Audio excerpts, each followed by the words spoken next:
Hello students, स्वागत है आपको हमारे इस यूट्यूब चैनल एनआईटीएन एक्सप्लेन्स पे।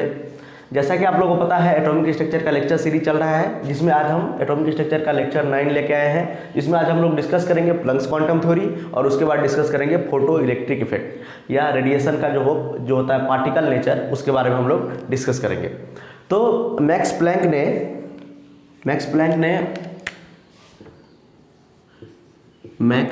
प्लैंक, ये इनका पूरा नाम था max Planck.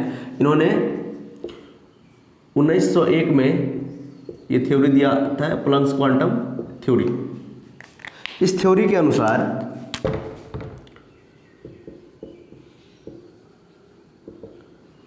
According to him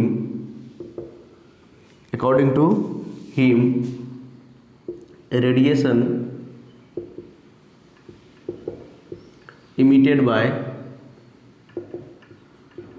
emitted by hot body is discontinuous।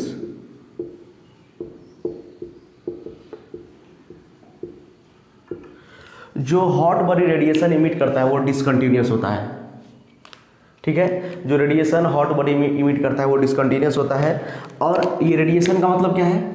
Electromagnetic radiation. मैंने आपको पिछले वीडियो में बताया था इलेक्ट्रोमैग्नेटिक रेडिएशन क्या होता है।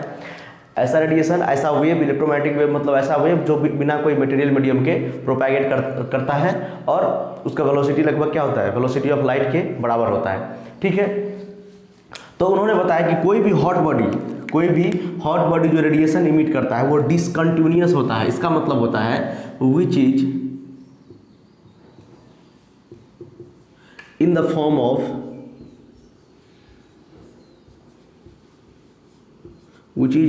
of packets. वो पैकेट्स के फॉर्म में होता है, बंडल्स के फॉर्म में होता है। और इसी को अगर लाइट की सेंस से बात करेंगे तो इसको फोटॉन्स बोला जाता है, पैकेट्स, बंडल। और प्लैंक्स ने इसका नाम दिया क्वांटम। क्या नाम दिया? क्वांटम। इसीलिए इस थ्योरी का नाम है प्लैंक्स क्वांटम थ्योरी। इन्होंने बताया कि कोई भी हॉट बॉडी जो रेडिएशन इमिट करता है वो वेव के फॉर्म में नहीं होके वो पैकेट्स के फॉर्म में इमिट करता है। एनर्जी का पैकेट्स होता है, एनर्जी का क्या होता है? पैकेट्स होता है। ठीक है, इसके फॉर्म में क्या होता है? एनर्जी इमिशन होता है। सपोज कोई ये हॉट बॉडी है, मान लेते हैं ये कोई हॉट बॉडी है, तो हॉट बॉडी जो है, इन्होंने वैसे हॉट बॉडी इसलिए बोला है क्योंकि इन्होंने डिस्कस किया था ब्लैक बॉडी रेडिएशन को डिस्कस किया था, जो कि आपको पढ़ना है 11th क्लास में ही पढ़ना है, थर्मोडायनेमिक्स में आप लोग डिटेल में पढ़िएगा। तो इसको जो हॉट मतलब ब्लैक बॉडी को लेके ही इन्होंने डिस्कस किया था इस चीज़ को, पार्टिकल नेचर ऑफ रेडिएशन। तो इसीलिए इन्होंने बोला है हॉट बॉडी। तो हॉट बॉडी जो होता है वो कंटिन्यूसली रेडिएशन का एमिशन करता है, रेडिएशन उसमें से निकलता रहता है। ठीक है, बहुत तरह का रेडिएशन निकलता है, इलेक्ट्रोमैग्नेटिक रेडिएशन निकलता रहता है। उन्होंने बोला वो जो रेडिएशन इसमें से निकलेगा, ये रेडिएशन जो निकलेगा ये वेव के फॉर्म में ना होकर ये पैकेट्स के फॉर्म में निकलेगा। किसके फॉर्म में निकलेगा? पैकेट्स के फॉर्म में, बंडल के फॉर्म में, पैकेट्स के फॉर्म में। और एक पैकेट का इन्होंने नाम दिया क्वांटम। एक पैकेट्स का नाम क्या दिया इन्होंने? क्वांटम। ऐसी का प्लूरल क्या है? क्वांटा। ये सारा को हम लोग क्या बोलेंगे? क्वांटा। और एक रहेगा तो बोलेंगे क्वांटम। ठीक है, तो मैक्स प्लैंक ने बताया कि कोई भी हॉट बॉडी या कोई भी रेडिएशन के बारे में हम लोग अगर बात करेंगे तो वेव के फॉर्म में ना ट्रैवल करके वो किसके फॉर्म में ट्रैवल करता है? पैकेट्स ऑफ एनर्जी के फॉर्म में ट्रैवल करता है, डिसकंटिन्यूअस होता है। ये कंटिन्यू जो हम लोग देख रहे हैं ये कंटिन्यू नहीं होता है, डिसकंटिन्यूअस फॉर्म में होता है। देखिए, कंटिन्यू मतलब ये एकदम लगातार चलना, ये डिसकंटिन्यूअस मतलब देखिए ये बीच में गैप है ऐसे करके। ठीक है, ऐसे इसको आप लोग इस तरह से भी इमेजिन कर सकते हैं। अगर कोई भी पार्टिकल, यही पार्टिकल है, इसको अगर हम लगातार ऐसे फेंकते जाएंगे तो ये वेव का फॉर्म ले लेगा। जैसे आप लोग इमेजिन कर सकते हैं, आप अपना फैन को देखिए, फैन में क्या होता है? ऐसे फैन अगर हम यहाँ पर बनाएंगे, फैन में क्या होता है? ऐसे करके 3 पंख होता है ऐसे करके। ठीक है, तो आपको ये अभी सपोज इसको पार्टिकल मान लेंगे तो ये पार्टिकल की तरह 3 पार्टिकल दिख रहा है, 3 पंख दिख रहा है फैन का। ठीक है।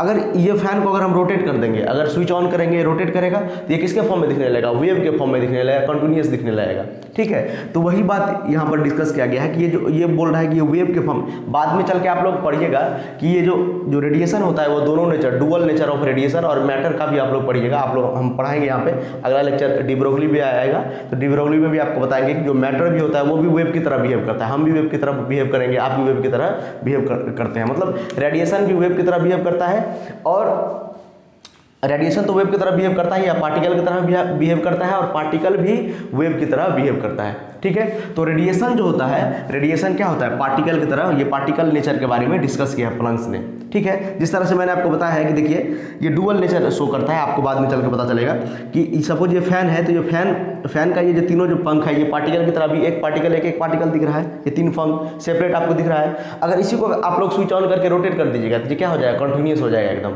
सपोज आप लोग एक और एग्जांपल ले सकते हैं, जैसे जो टैप होता है, नल होता है, नल में अगर पानी को एकदम पूरा स्पीड से अगर आप लोग फ्लो कीजिएगा पूरा स्पीड से तो क्या हो जाएगा, वेव की तरह दिखेगा, कंटिन्यूस दिखेगा। और धीरे धीरे टैप को अगर स्लो करेंगे हम लोग तो क्या होगा, धीरे धीरे बूंद बूंद बूंद बूंद नीचे गिरने लगेगा, तो वो क्या हो गया, पार्टिकल, वो क्या हो गया, पार्टिकल। तो वेव के पास दोनों नेचर होता है, वेव या रेडिएशन के पास दोनों नेचर होता है, पार्टिकल और वेव नेचर तो पहले से था ही, लेकिन ये ऑब्जर्व किया मैक्स प्लैंक ने फर्स्ट टाइम 1901 AD में उन्होंने ऑब्जर्व किया था, और उन्होंने बताया था कोई भी हॉट बॉडी जो होता है, हॉट बॉडी के पास वो जो रेडिएशन इमिट करता है वो डिसकंटिन्यूस फॉर्म में होता है, कंटिन्यूस मैनर में नहीं होता है, वो डिसकंटिन्यूस फॉर्म में होता है, और which is in the form of packets, और पैकेट्स के फॉर्म में होगा। एनर्जी का क्या होगा यहाँ पर, पैकेट्स होगा, और एक पैकेट को हम लोग क्या बोलेंगे, क्वांटा बोलेंगे। या इस तरह से आप लोग और समझ सकते हैं, और energy of electromagnetic radiation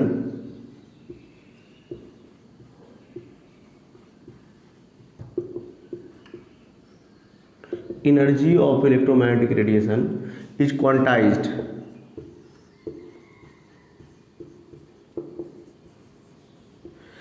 electromagnetic radiation का जो एनर्जी होता है वो क्वांटाइज्ड होता है, ठीक है, which is in the form of which is in the form of packets किसके फॉर्म में होता है, पैकेट्स के फॉर्म में होता है। कहने का मतलब आप सपोज कीजिए कि जो सपोज अभी हम लोग को मिल्क का पैकेट मिल रहा है कि नहीं, अगर हम बाहर से अगर मिल्क बाय करने जाएंगे तो हमको मिल्क का पैकेट मिलेगा 1 kg, मतलब 1 kg का, 2 kg का, ठीक है, 3 kg का। तो ये जो मिल्क का जो पैकेट मिल रहा है, इसी तरह ये जो वेव जो होता है, सपोज मान लीजिए कि अभी मतलब किसी देश में ऐसा भी होता है कि मिल्क आपको क्या मिलता है, मतलब पाइपलाइन के थ्रू भी मिलता है। तो पाइपलाइन में जो मिल्क ट्रैवल करेगा तो वेव की तरह कंटिन्यूस फॉर्म में ट्रैवल करेगा, कंटिन्यू ऐसे फ्लो करेगा। जैसे पाइपलाइन में सपोज जो मिल्क, जैसे किसी शहर में क्या होता है, पाइपलाइन से क्या होता है, जैसे हम लोग को वाटर सपोज वाटर का एग्जांपल ले लीजिए, तो जो मतलब वाटर का जो टैप होता है उसमें पानी क्या होता है, कंटिन्यूस मैनर में फ्लो करता है। और उसी तरह अगर हम वाटर का क्या करेंगे, बोतल खरीदने जाएंगे, तो बोतल अगर खरीदने जाएंगे तो क्या हो गया, पैकेट के फॉर्म में मिला कि नहीं मिला, 1 लीटर, 2 लीटर, 3 लीटर, इस तरह। उसी तरह जो होता है इलेक्ट्रोमैग्नेटिक रेडिएशन जो होता है क्वांटाइज्ड होता है। क्वांटाइज्ड कहने का मतलब इसका ये पैकेट के फॉर्म में होता है। किसके फॉर्म में होता है, पैकेट के फॉर्म में होता है। आपको 1 पैकेट मिलेगा, 2 पैकेट मिलेगा, 3 पैकेट मिलेगा, 4 पैकेट, मतलब फ्रैक्शन के फॉर्म में नहीं होगा। क्वांटाइज का मतलब क्या होता है, ये फ्रैक्शन के फॉर्म में नहीं होगा, 2/3 पैकेट नहीं मिलेगा। जैसे इस तरह मैंने आपको यहाँ पर बताया, ये जो वेव होता है, ये जो वेव होता है ये किसके फॉर्म में होता है, पैकेट्स ऑफ एनर्जी के फॉर्म में होता है, पैकेट्स ऑफ एनर्जी। ऐसा नहीं होगा कि आधा पैकेट होगा, यहाँ पर क्या होगा, ऐसा नहीं होगा कि ये आधा पैकेट होगा ऐसे करके, ठीक है, पूरा एक, या तो एक होगा, 2 होगा, 3 होगा, 4 होगा, 5 होगा। इसीलिए बोला गया है कि एनर्जी ऑफ इलेक्ट्रोमैग्नेटिक रेडिएशन क्या होता है, क्वांटाइज्ड होता है, ठीक है। या तो ये बोलिए आप, या तो ये बोलिए, मैक्स प्लैंक का ये दोनों ही मतलब पोस्टुलेट है, ठीक है। तो अकॉर्डिंग टू हिम रेडिएशन जो होता है वो डिसकंटिन्यूस होता है, मतलब डिसकंटिन्यूस मैनर में होता है, कंटिन्यूस में नहीं होता है, और वो कि पैकेट्स के फॉर्म में होता है, बंडल्स के फॉर्म में होता है, जिसको जो है प्लैंक्स ने नाम दिया क्वांटम। और ज़्यादा अगर रहेगा पुलडल, उसका क्या होता है, क्वांटा। या energy of electromagnetic radiation, electromagnetic radiation का जो एनर्जी होता है, वो एनर्जी जो होता है वो क्वांटाइज्ड होता है, और वो किसके फॉर्म में होता है, पैकेट्स के फॉर्म में होता है। आई होप आपको समझ में आया, और नोट कीजिए इसको, उसके बाद आगे बढ़ते हैं। हो गया।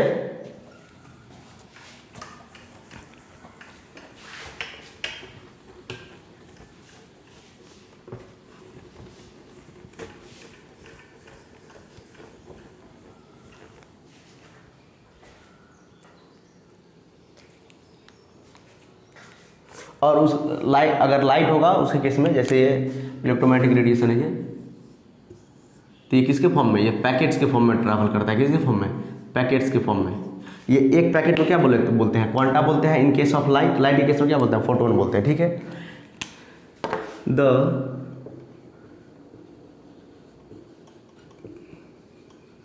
Energy of each photon, photon मतलब क्या, ये लाइट के फॉर्म में, जब ये लाइट में रहेगा, इन केस ऑफ लाइट, इसको क्या बोलते हैं, फोटोन बोलते हैं। क्या बोलते हैं, फोटोन। ठीक है, आइंस्टाइन ने बाद में बताया था लाइट के फॉर्म, फोटो इलेक्ट्रिक इफेक्ट, इसी वीडियो में हम लोग पढ़ेंगे तो आपको बताएंगे, वहाँ पर फोटोन उसको बोला जाता है लाइट के केस में। The energy of each photon is directly proportional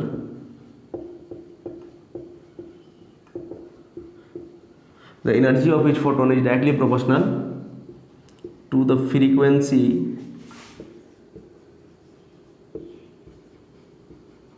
of radiation। Radiation के फ्रीक्वेंसी के डायरेक्टली प्रोपोर्शनल क्या होता है, एनर्जी। इस पैकेट का, इस एक पैकेट का एनर्जी कितना होगा, इस फोटोन का एनर्जी कितना होगा, किस पे डिपेंड करेगा, फ्रीक्वेंसी कितना है रेडिएशन का फ्रीक्वेंसी कितना है। मतलब ई जो होता है, इंसिडेंट रेडिएशन का जो फ्रीक्वेंसी होगा वो डायरेक्टली प्रोपोर्शनल होगा, या इमिटेड रेडिएशन का जो रेडिएशन इमिट हो रहा है उसका फ्रीक्वेंसी डायरेक्टली प्रोपोर्शनल, उसका एनर्जी डायरेक्टली प्रोपोर्शनल होगा किसके, फ्रीक्वेंसी को। अब फ्रीक्वेंसी को हम लोग ऐसे लिखते हैं न्यू से, किससे, इसको बोलते हैं न्यू। ठीक है, ऐसे न्यू से हम लोग लिखते हैं फ्रीक्वेंसी को। ठीक है, या एफ भी आप लिख सकते हैं। और ये प्रोपोर्शनलिटी हटाने, मैथमेटिक्स से आपको पता होगा कि ये प्रोपोर्शनलिटी हटाने के बाद एक कांस्टेंट आता है, तो ये कांस्टेंट आ गया एच म्यू, जहाँ पर एच हमारा है प्लंक्स कांस्टेंट। एच हमारा क्या है, मैंने आपको पिछले वीडियो में बताया था कि आपको इसकी ये फार्मूला के बारे में हम लोग डिस्कस करेंगे। एच मतलब क्या है, ये प्लंक्स कांस्टेंट। एच मतलब क्या है, प्लंक्स कांस्टेंट। एच मतलब क्या है, प्लंक्स कांस्टेंट, और इसका वैल्यू होता है 6.626 इंटू 10⁻34 जूल सेकेंड। इसका वैल्यू कितना आता है, 6.626 इंटू 10⁻34 जूल सेकेंड। ये जूल सेकेंड यूनिट कैसे है, एनर्जी का यूनिट क्या होता है, जूल। और ये फ्रीक्वेंसी को नीचे करेंगे तो फ्रीक्वेंसी का यूनिट क्या होता है, पर सेकेंड होता है। और उसको ऊपर लेके आएंगे तो क्या हो जाएगा, ये नीचे जाएगा ना, उसको ऊपर लेके आएंगे तो सेकेंड हो जाएगा। और ये म्यू क्या है, फ्रीक्वेंसी ऑफ रेडिएशन। म्यू क्या है, फ्रीक्वेंसी ऑफ रेडिएशन। और ई क्या है, एनर्जी ऑफ ईच फोटोन। और यहाँ पर n नंबर ऑफ फोटोन होगा तो फार्मूला हो जाएगा E बराबर NH म्यू। किसके लिए, अगर n नंबर ऑफ फोटोन रहा, क्या रहा, अगर n नंबर ऑफ फोटोन होगा तो फार्मूला क्या हो जाएगा, E बराबर NH mu. NH new formula क्या हो जाएगा, n मतलब क्या है, n का वैल्यू हो सकता है 1 2 3 4 5 6। n का वैल्यू कितना होता है, 1 2 3 4 डट, मतलब फ्रैक्शन में नहीं होगा। इसीलिए बोला था जो एनर्जी होता है वो क्या होता है, क्वांटाइज्ड होता है। क्या होता है, क्वांटाइज्ड होता है। ठीक है, तो एनर्जी जो ईच फोटोन का एनर्जी होता है डायरेक्टली प्रोपोर्शनल होता है फ्रीक्वेंसी का। और यहाँ पर प्रोपोर्शनलिटी हटाएंगे तो क्या हो गया, कांस्टेंट आएगा। तो कांस्टेंट क्या होता है, एच। एच का मतलब होता है यूनिवर्सल कांस्टेंट है। ये कहने का मतलब कहीं पर ये चेंज नहीं करेगा, मतलब ये यूनिवर्स में कहीं पर ये चेंज नहीं करेगा। जिसका वैल्यू कितना होता है, 6.626 इंटू 10⁻34 जूल सेकेंड। ठीक है, ये फार्मूला आप लोग याद रखिए। इसको देखिए, फार्मूला को हम थोड़ा सा और चेंज करके लिख सकते हैं लेमडा के टर्म में। आपको पता होगा जो वेलोसिटी ऑफ रेडिएशन होता है, ये सारा नोट्स आपको, मेरा हैंड रिटेन नोट्स आपको मिल जाएगा डिस्क्रिप्शन में। ठीक है, इसीलिए आप टेंशन मत लीजिए, ये सारा नोट्स जितना भी यहाँ पर लिख रहे हैं सारा नोट्स, मेरा हैंड रिटेन नोट्स आपको डिस्क्रिप्शन में मिल जाएगा। तो जो वेलोसिटी ऑफ रेडिएशन होता है, या वेलोसिटी ऑफ इलेक्ट्रोमैग्नेटिक रेडिएशन, या वेलोसिटी ऑफ वेव होता है, वो क्या होता है, फ्रीक्वेंसी इंटू लेमडा होता है। फ्रीक्वेंसी इंटू लेमडा होता है। और फ्रीक्वेंसी को हम लोग क्या किससे लिखते हैं, म्यू से लिखते हैं। तो यहाँ पर म्यू लिख देते हैं। फ्रीक्वेंसी किससे लिखते हैं, न्यू से। ठीक है, तो किसी भी इलेक्ट्रोमैग्नेटिक वेव का जो वेलोसिटी होता है, या किसी भी वेव का वेलोसिटी क्या होता है, फ्रीक्वेंसी इंटू लेमडा। तो यहाँ से फ्रीक्वेंसी का वैल्यू कितना आ जाएगा, यहाँ से फ्रीक्वेंसी का वैल्यू आ जाएगा c अपॉन लेमडा। तो यहाँ पर पुट कर दीजिए वैल्यू।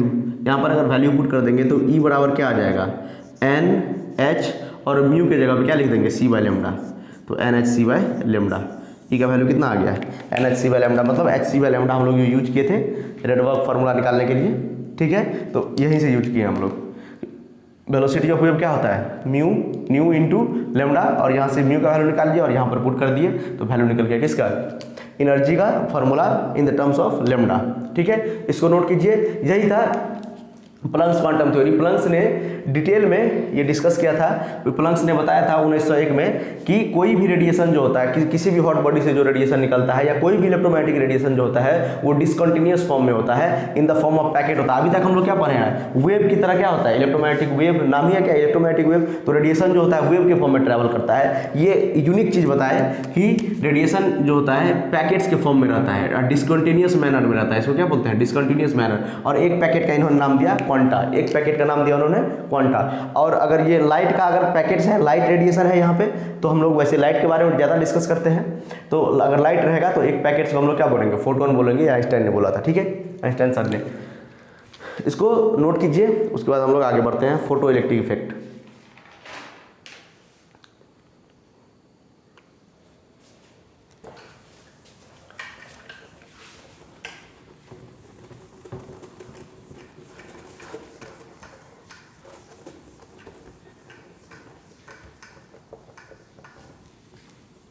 नेक्स्ट टॉपिक है हम लोगों का photo electric effect. Photo electric effect.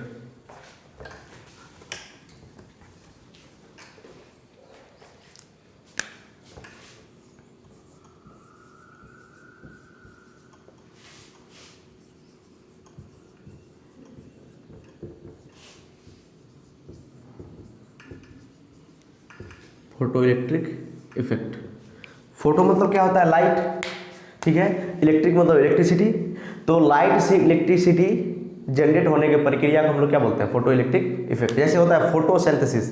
Photo मतलब क्या होता है, लाइट। तो लाइट के कारण जो क्या हुआ, सिंथेसिस हुआ, लाइट के कारण जो प्रक्रिया उसको हम क्या बोलते हैं, फोटोसिंथेसिस। उसी तरह फोटो इलेक्ट्रिक इफेक्ट। फोटो मतलब होता है लाइट, इलेक्ट्रिक मतलब होता है इलेक्ट्रिसिटी। तो लाइट के कारण इलेक्ट्रिसिटी जब जनरेट होता है उसको हम क्या बोलते हैं, फोटो इलेक्ट्रिक इफेक्ट। देखिए ये क्या होता है,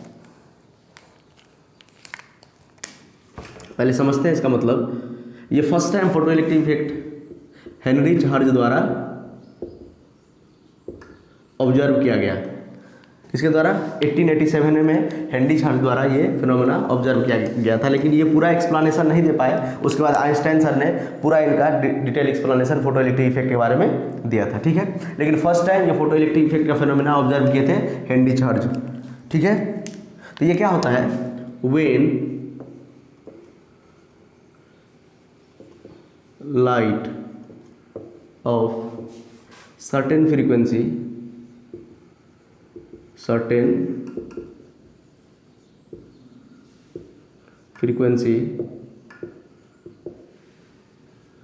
incident on the metal surface,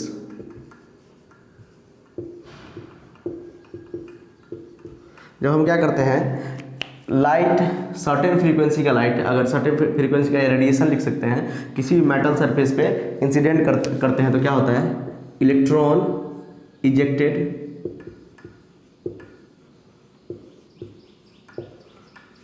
ejected from the metal surface that ejected electron are called photoelectron। वो जो इलेक्ट्रॉन इजेक्ट हुआ उसको हम क्या बोलते हैं, फोटो इलेक्ट्रॉन। और इसके कारण जो करंट बनेगा उसको हम लोग क्या बोलेंगे, photo current. The current obtained from those electrons are called, तो क्या बोलते हैं, फोटो करंट। Photo current. ये जो फिनोमेना है इसको हम क्या बोलते हैं, photo electric effect. This phenomena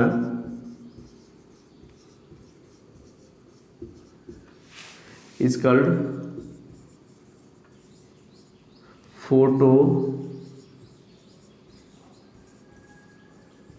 electric effect. इसी फिनोमेना को हम लोग क्या बोलते हैं, फोटो इलेक्ट्रिक इफेक्ट।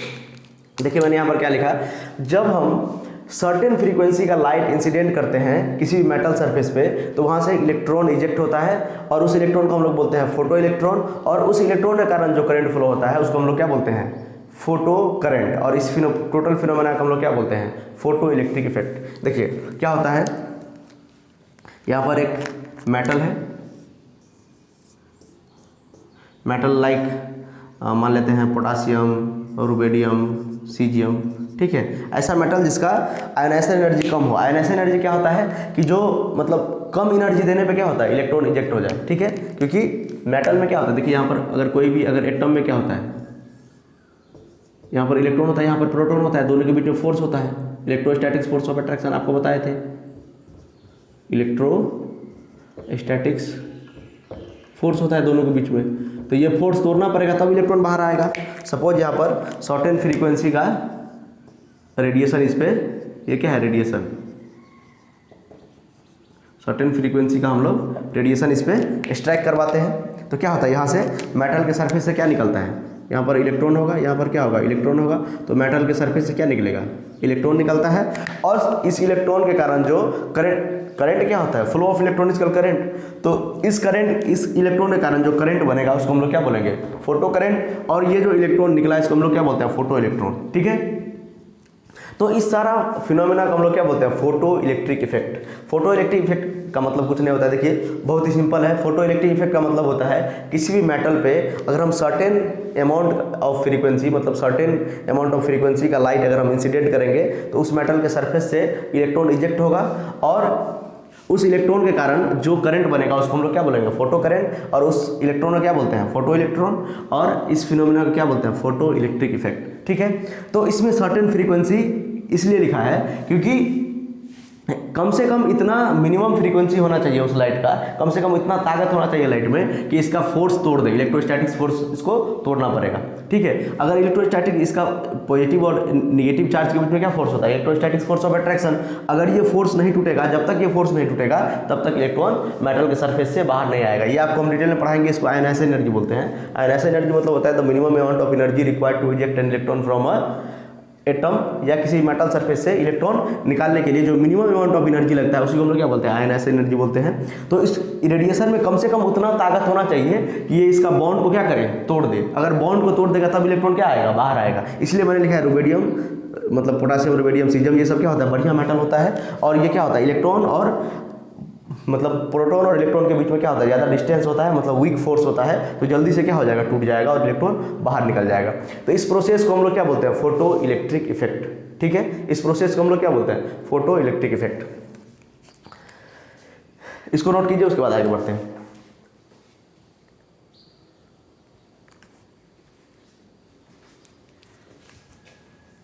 देखिए इसको रफ करता हूँ यहाँ से।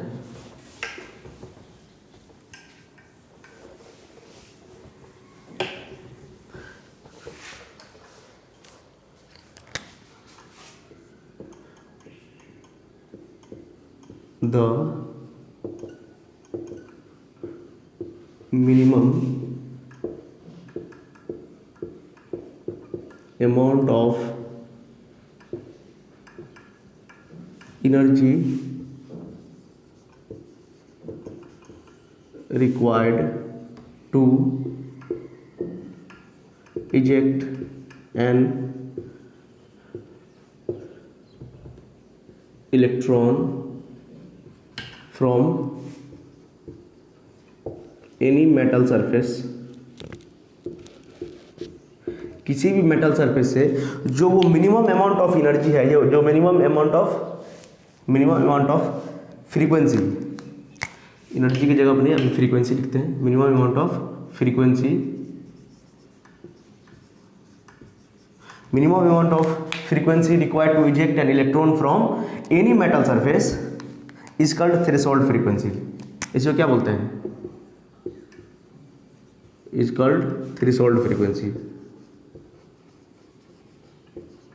threshold फ्रीक्वेंसी,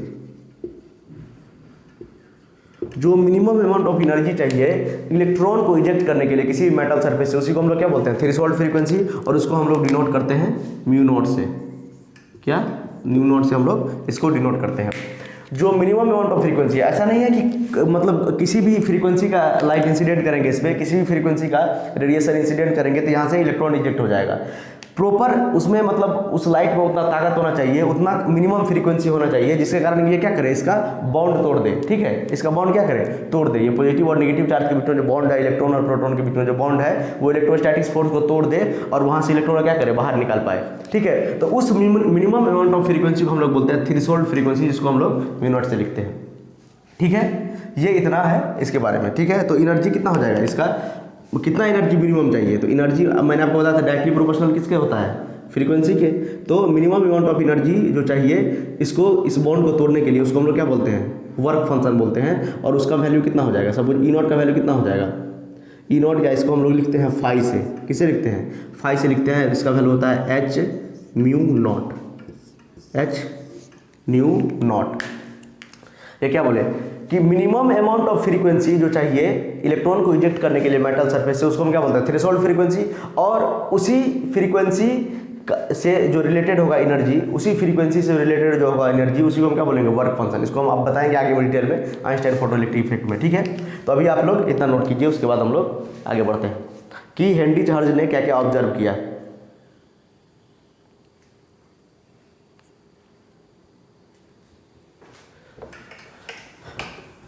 जो मिनिमम अमाउंट ऑफ फ्रीक्वेंसी होता है जिससे इलेक्ट्रॉन इजेक्ट हो जाएगा, उसको हम लोग क्या बोलते हैं, threshold frequency, minimum amount of frequency को। जो साइंटिस्ट थे हर्ट्ज, इन्होंने ऑब्जर्व किया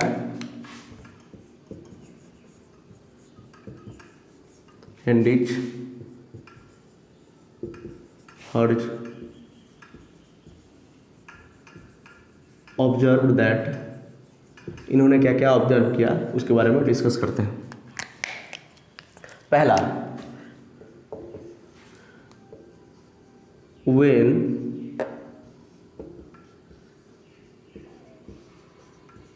frequency of radiation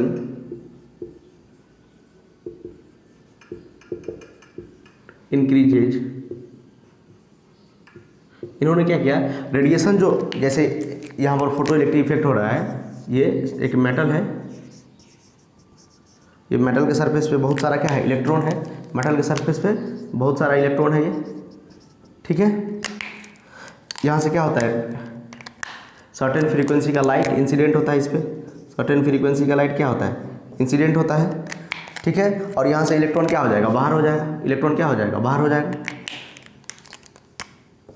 क्योंकि जब मतलब फ्रीक्वेंसी जो होगा थ्रेशोल्ड फ्रीक्वेंसी ज़्यादा होगा, ठीक है, तो इलेक्ट्रॉन क्या हो जाएगा, यहाँ से बाहर हो जाएगा। तो उन्होंने देखा कि जब ये रेडिएशन, ये जो रेडिएशन हम लोग फॉल करा रहे हैं मेटल के सरफेस पे, ये जो रेडिएशन है हम लोग मेटल के सरफेस पे फॉल करा रहे हैं, ये रेडिएशन का इन्होंने क्या किया, तो फ्रीक्वेंसी इंक्रीज कर दिया। क्या इंक्रीज कर दिया, फ्रीक्वेंसी इंक्रीज करने पर इनको क्या मिला, when frequency of radiation increases the kinetic energy of ejected electron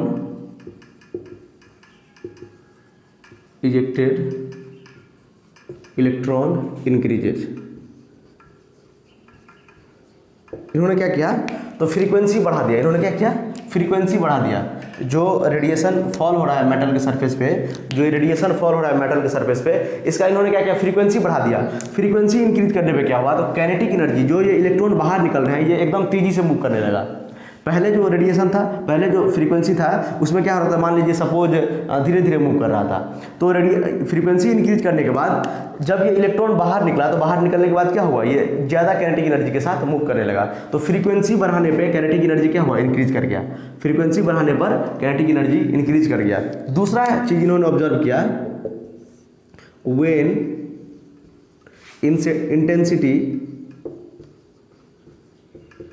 intensity of radiation increases जब रेडिएशन का इन्होंने इंटेंसिटी इंक्रीज किया, क्या इंक्रीज किया, इंटेंसिटी इंक्रीज किया, तो इन्होंने ऑब्जर्व किया the number of ejected electrons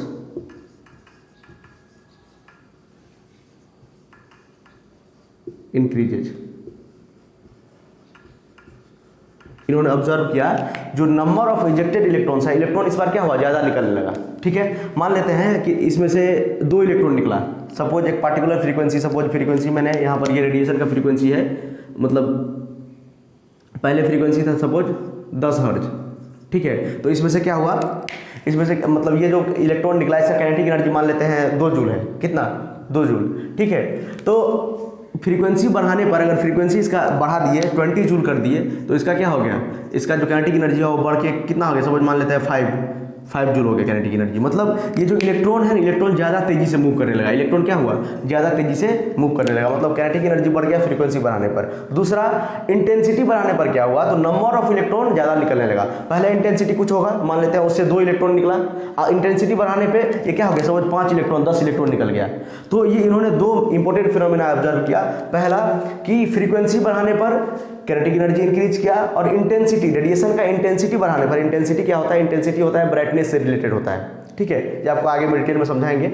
intensity बढ़ाने पर क्या हुआ, तो जो इजेक्टेड इलेक्ट्रॉन था, इलेक्ट्रॉन क्या हुआ, ज़्यादा निकलने लगा, इलेक्ट्रॉन क्या हुआ, ज़्यादा निकलने लगा। और इनसे पूछा गया कि ऐसा क्यों हुआ, तो इन्होंने क्या कर दिया, हाथ खड़ा कर दिया कि हमको कुछ नहीं पता, हम तो एक्सपेरिमेंट कर रहे थे भाई, क्या निकल गया हमको नहीं पता। ठीक है, तो उनको ये समझ में ही नहीं आया, उनको ये फिनोमेना समझ में नहीं आया। ठीक है, उन्होंने लेकिन अब 2 चीज़ ऑब्जर्व किया था, फ्रीक्वेंसी बढ़ाने पर काइनेटिक एनर्जी इंक्रीज कर गया, फ्रीक्वेंसी बढ़ाने पर काइनेटिक एनर्जी इंक्रीज कर गया, और इंटेंसिटी बढ़ाने पर इजेक्टेड इलेक्ट्रॉन जो है वो इंक्रीज कर गया, मतलब ज़्यादा इलेक्ट्रॉन तेजी से बाहर निकलने लगा, तेजी से नहीं, ज़्यादा इलेक्ट्रॉन बाहर निकल गया। ठीक है, और फ्रीक्वेंसी बढ़ाने पर तेजी से इलेक्ट्रॉन बाहर निकलने लगा।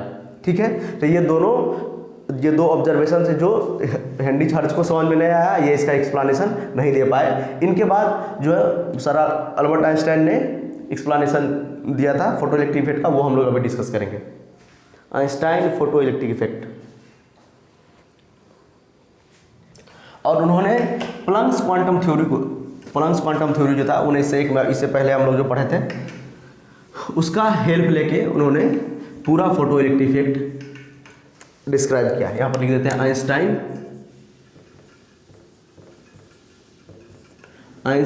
Photo electric effect, Einstein photo electric effect.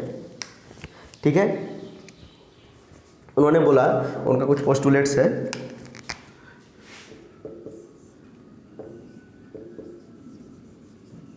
Light is made up of small packets of energy called photon। उन्होंने बोला कि लाइट जो होता है स्मॉल पैकेट्स ऑफ एनर्जी से मिलके बना होता है, जिसको इन्होंने क्या बोला, फोटोन। मैंने आपको पहले ही बताया था, जो स्मॉल पैकेट्स ऑफ एनर्जी होता है उनको मतलब प्लंक्स ने नाम दिया था क्वांटम, और इन्होंने क्या नाम दिया, फोटोन। इन्होंने वो तो सारा के लिए क्वांटम बोला, किसी भी कोई भी रेडिएशन होगा, इलेक्ट्रोमैग्नेटिक रेडिएशन, वो क्या होता है, पार्टिकल के फॉर्म में ट्रैवल होता है, डिसकंटिन्यूअस होता है। एक पैकेट का उन्होंने नाम दिया क्वांटा, और सारा पैकेट का नाम क्या होता है, क्वांटम। मतलब एक पैकेट का नाम क्वांटम और सारा पैकेट का प्लूरल क्या हुआ, क्वांटा। और आइंस्टाइन सर ने बोला कि light is made up of small packets से मिलकर बना हुआ है, स्मॉल पैकेट्स ऑफ एनर्जी से मिलकर बना हुआ है, जिसको उन्होंने क्या नाम दिया, फोटोन। उन्होंने क्या नाम दिया, फोटोन। लाइट से रिलेटेड है इसीलिए क्या नाम दिया उन्होंने, फोटोन। दूसरा,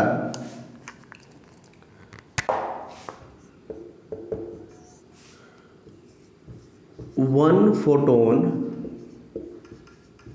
can eject only one electron. ये सबसे इंपॉर्टेंट है। एक फोटोन जो है सिर्फ एक ही इलेक्ट्रॉन को इजेक्ट कर सकता है, एक फोटोन जो है सिर्फ एक ही इलेक्ट्रॉन। सपोज आप यहाँ पर खड़े हैं और यहाँ पर सपोज एक बॉल रखा है, बॉल जो क्रिकेट बॉल होता है, या छोटा सा बॉल रखा है और आपके हाथ में भी एक क्या है बॉल है, और इसको आप क्या किए, एकदम इसको हिट किए, तो ये क्या हो जाएगा, ये बल्ब इसको जाके इसके पास कुछ मोमेंटम आएगा और ये क्या होगा, अपना मोमेंटम उसको ट्रांसफर कर देगा, कोलिजन होगा और ये बॉल क्या हो जाएगा, यहाँ से दूर चला जाएगा। ठीक है, तो इसी तरह एक बॉल से क्या होगा, एक ही बॉल निकलेगा। उसी तरह इन्होंने बोला कि अगर कोई भी मेटल के सरफेस से अगर एक फोटोन टकराएगा तो एक ही इलेक्ट्रॉन निकलेगा, एक फोटोन टकराएगा तो एक इलेक्ट्रॉन निकलेगा। और तीसरा जो सबसे इंपॉर्टेंट, पहला क्या था, लाइट जो बना होता है स्मॉल पैकेट ऑफ एनर्जी से मिलकर बना होता है, जिसको हम लोग फोटोन बोलते हैं, और एक फोटोन से एक ही इलेक्ट्रॉन बाहर निकलेगा, एक फोटोन से एक ही इलेक्ट्रॉन बाहर निकलेगा। और तीसरा there is no time lag between there is no time lag between striking of photon and emission of electron। उन्होंने बोला इलेक्ट्रॉन के इमिशन में और फोटोन के निकलने में कोई टाइम लैग नहीं होगा, मतलब कोई टाइम का उसमें वेस्ट नहीं होगा, मतलब तुरंत टकराया, फोटोन टकराया, तुरंत इलेक्ट्रॉन बाहर, तुरंत फोटोन टकराया, तुरंत इलेक्ट्रॉन बाहर। जैसे ये मेटल का सरफेस है, ये मेटल का सरफेस है और इस पर इलेक्ट्रॉन है, इस पर क्या है, ये इलेक्ट्रॉन है, मेटल का सरफेस से क्या है, इलेक्ट्रॉन है, और यहाँ से क्या आया, यहाँ से रेडिएशन आया, यहाँ से रेडिएशन आया, ये क्या है, रेडिएशन है, ये क्या है, रेडिएशन है। और रेडिएशन आने के बाद रेडिएशन क्या, ये पैकेट्स ऑफ एनर्जी के फॉर्म में आएगा, ये क्या होगा, ये क्या है, फोटोन है, ये क्या है, फोटोन, ये पैकेट्स ऑफ एनर्जी के फॉर्म में आएगा। और ये देखिए ये आके इससे टकराएगा और इस इलेक्ट्रॉन को बाहर निकाल देगा, ये दूसरा इससे आके टकराएगा, इस इलेक्ट्रॉन को बाहर निकाल देगा। ठीक है, 1-1 कोलिजन होगा, 1-1 कोलिजन, ये इससे टकराएगा, ये इससे टकराएगा, ये इससे टकराएगा। ठीक है, एक फोटोन एक ही इलेक्ट्रॉन से टकरा सकता है 2 फोटोन भी, लेकिन एक फोटोन से एक ही इलेक्ट्रॉन बाहर निकलेगा, 1-1 कोलिजन होगा और कोई टाइम लैग नहीं होगा, कोई टाइम लैग नहीं होगा। कहने का मतलब टकराने में और इलेक्ट्रॉन को निकलने में कोई टाइम का वेस्ट वहाँ पर नहीं होगा, तुरंत टकराया तुरंत इलेक्ट्रॉन बाहर हो जाएगा, तुरंत टकराया तुरंत इलेक्ट्रॉन बाहर, तुरंत टकराया तुरंत इलेक्ट्रॉन बाहर। ये कैसे पार्टिकल नेचर से हम लोग एक्सप्लेन करते हैं उसको आपको बताते हैं। देखिए ये पॉजिटिव चार्ज है, ये यहाँ पर इलेक्ट्रॉन है, ठीक है, इसके बीच में इलेक्ट्रोस्टैटिक फोर्स होता है, इसी फोर्स को हमको क्या करना पड़ता है, तोड़ना पड़ता है। देखिए तो यहाँ पर अगर ये रेडिएशन के फॉर्म में आता है, ये क्या आता है, रेडिएशन के फॉर्म में आता है, किसके फॉर्म में, रेडिएशन के फॉर्म में आता, तो पहले ये क्या होता, इसको निकलने के लिए क्या चाहिए, एनर्जी चाहिए, पहले एनर्जी चाहिए, इलेक्ट्रोमैग्नेटिक रेडिएशन के फॉर्म में एनर्जी आएगा, एनर्जी आया, धीरे धीरे एनर्जी इसके पास आया, इसके पास एनर्जी आएगा तो पहले एनर्जी क्या करेगा, इलेक्ट्रॉन गेन करेगा, इलेक्ट्रॉन क्या करेगा, एनर्जी गेन करेगा, उसके बाद बाहर निकलेगा।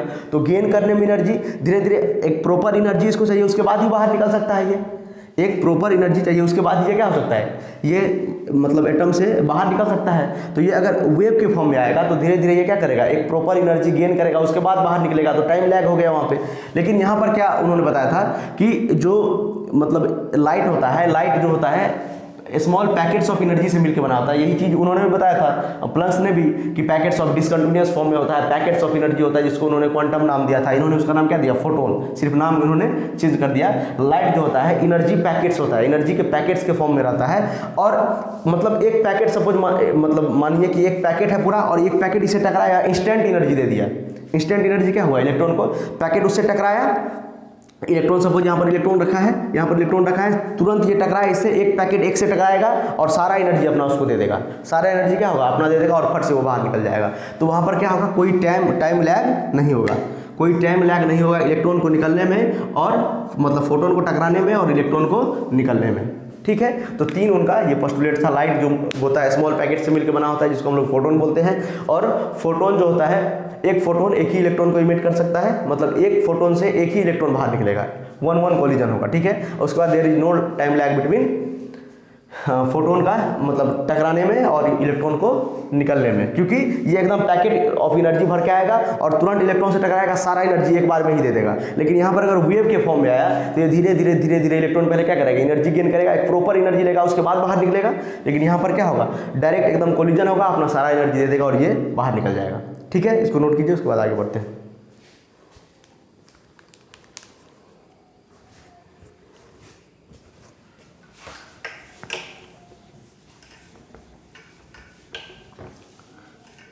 तो जो हम लोग पढ़े थे, जो मिनिमम फ्रीक्वेंसी जो होता है इलेक्ट्रॉन को निकालने के लिए, उसको थ्रेशोल्ड फ्रीक्वेंसी बोलते हैं। उसी तरह the minimum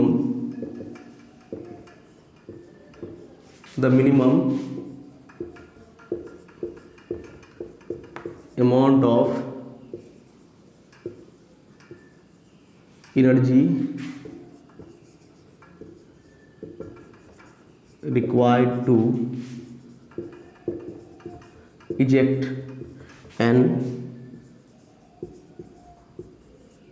electron from metal surface, वो मिनिमम अमाउंट ऑफ एनर्जी जिसके कारण जो हमको चाहिए किसी भी मेटल सरफेस से इलेक्ट्रॉन निकालने के लिए मिनिमम अमाउंट ऑफ एनर्जी को बोल रहे हैं, जिसके कारण जब बॉन्ड टूट जाए, बॉन्ड टूटेगा उसके बाद इलेक्ट्रॉन बाहर निकलेगा। तो उस मिनिमम अमाउंट ऑफ एनर्जी को हम लोग क्या बोलते हैं, वर्क फंक्शन। क्या बोलते हैं, द मिनिमम, जो हम लोग 5 से नोट किए थे, एच म्यू नॉट आया था answer. The minimum amount of energy required to eject an electron from a metal surface is called work function. इसको क्या बोलते हैं, वर्क फंक्शन। क्या बोलते हैं, वर्क फंक्शन। जिसको हम लोग किसे डिनोट करते हैं, फाई से डिनोट करते हैं। किसे डिनोट करते हैं, फाई से। जो मिनिमम अमाउंट ऑफ एनर्जी चाहिए इसका बॉन्ड तोड़ने के लिए, ये एटम के इलेक्ट्रॉन और प्रोटॉन के बीच के बॉन्ड तोड़ने के लिए, उस एनर्जी को हम लोग क्या बोलते हैं, वर्क फंक्शन। और जिसको हम लोग फाई से डिनोट करते हैं, क्या बोलते हैं, वर्क फंक्शन। और जिसको हम लोग फाई से डिनोट करते हैं, तो फाई का फॉर्मूला क्या हो जाएगा, फाई बराबर क्या हो जाएगा, H mu naught. Mu nought क्या है, यहाँ पर म्यू नॉट क्या है, ये म्यू नॉट है थ्रेशोल्ड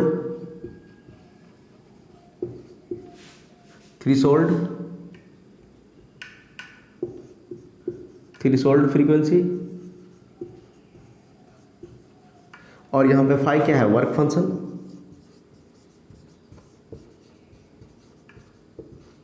और एच क्या है, प्लैंक कांस्टेंट।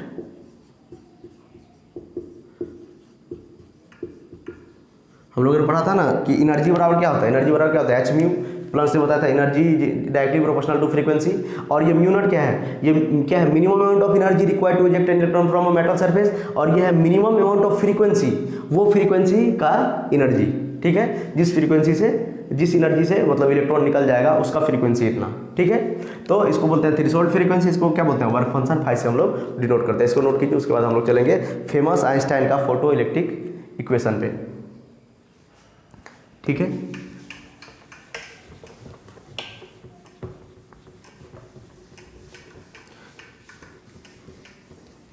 और जो वो दो मतलब ऑब्जर्वेशन था हेनरी हर्ट्ज सर का, वो एक्सप्लेन नहीं कर पाए थे, आइंस्टाइन ने उसको एक्सप्लेन किया एकदम डिटेल में। देखिए,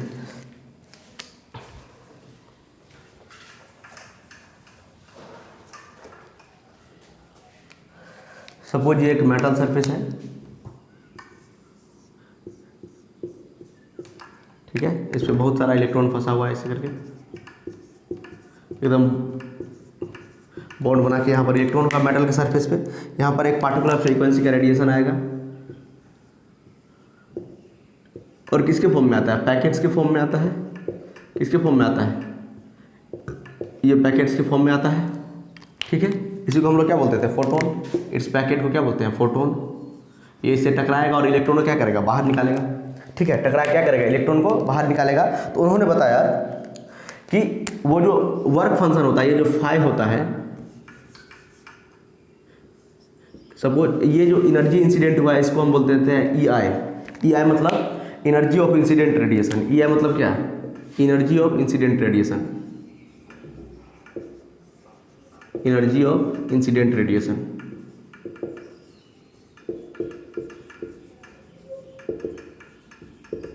इंसिडेंट रेडिएशन का ये क्या है, ये क्या है, एनर्जी।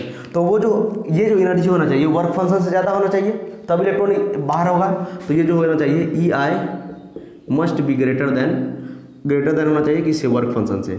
ई आई किससे ग्रेटर होना चाहिए, वर्क फंक्शन से। फोटो इलेक्ट्रिक इफेक्ट होने के लिए ई आई ज़्यादा होना चाहिए वर्क फंक्शन से। वर्क फंक्शन मतलब क्या है, ये minimum amount of energy required to eject an electron from metal surface. तो ई आई अगर रेडिएशन का एनर्जी ज़्यादा होगा वर्क फंक्शन से, इसके बॉन्ड से, जो बॉन्ड बनाया होगा मेटल से, ये जो इलेक्ट्रॉन बॉन्ड बनाया होगा, तो उससे अगर ज़्यादा होगा तभी इलेक्ट्रॉन बाहर निकल पाएगा। और इससे ज़्यादा रहेगा तो जितना एनर्जी बच जाएगा वो क्या होगा, काइनेटिक एनर्जी में कन्वर्ट हो जाएगा। उन्होंने बताया कि काइनेटिक एनर्जी मैक्सिमम बराबर, नहीं तो डायरेक्ट आप ऐसे लिख सकते हैं,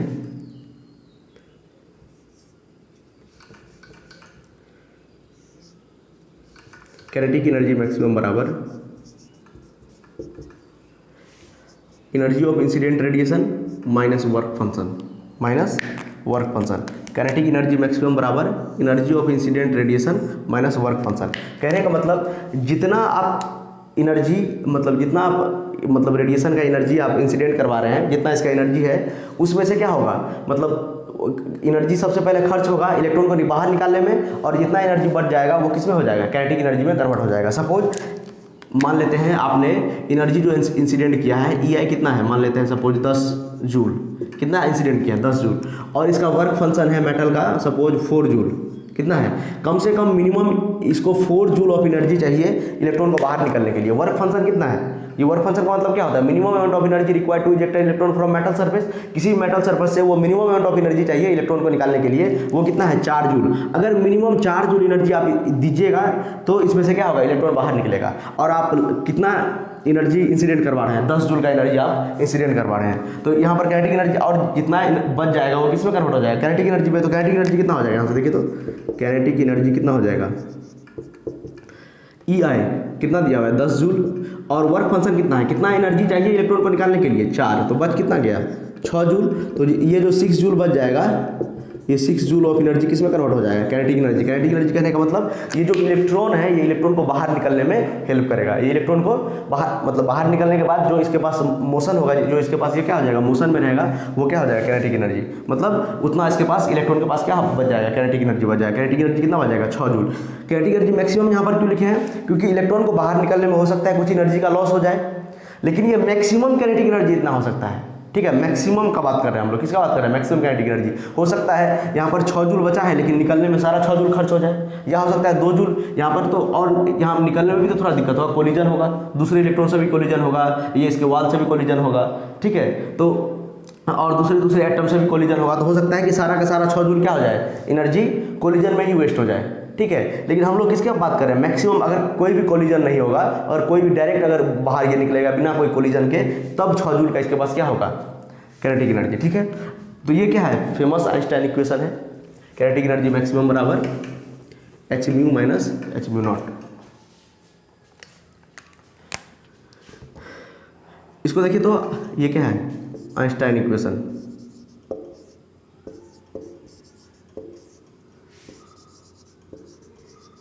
Einstein equation of photo electric effect, photo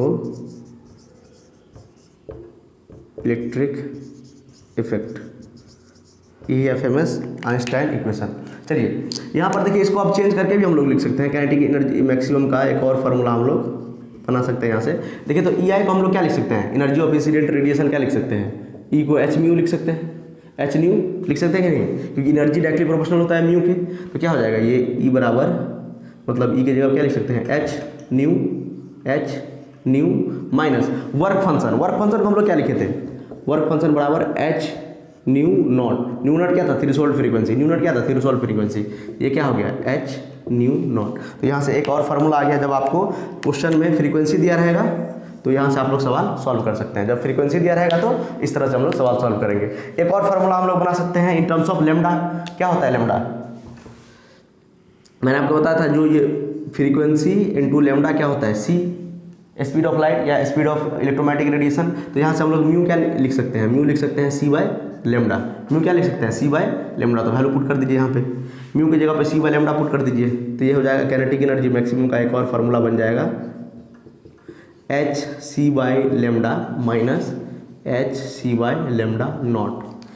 ये नॉट क्यों लगा दें, क्योंकि यहाँ पर म्यू नॉट है, तो यहाँ से जो म्यू नॉट बनेगा, म्यू नॉट क्या हो जाएगा, सी बाय लेमडा नॉट।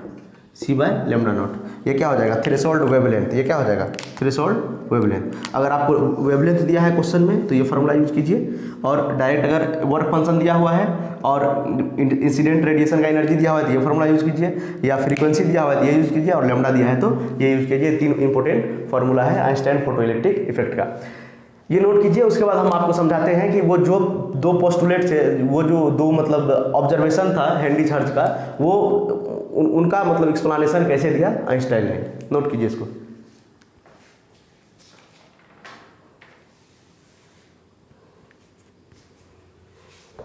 उसके बाद हम लोग ग्राफ पढ़ेंगे।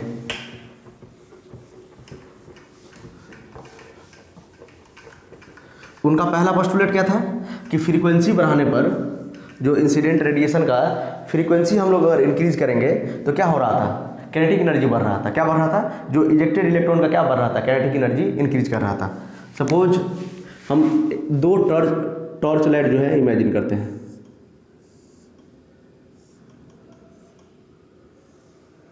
ये क्या है, ये टॉर्च लाइट है, इसमें से क्या निकल रहा है, रेडिएशन निकल रहा है। एक और टॉर्च लाइट बनाते हैं, ये दूसरा है।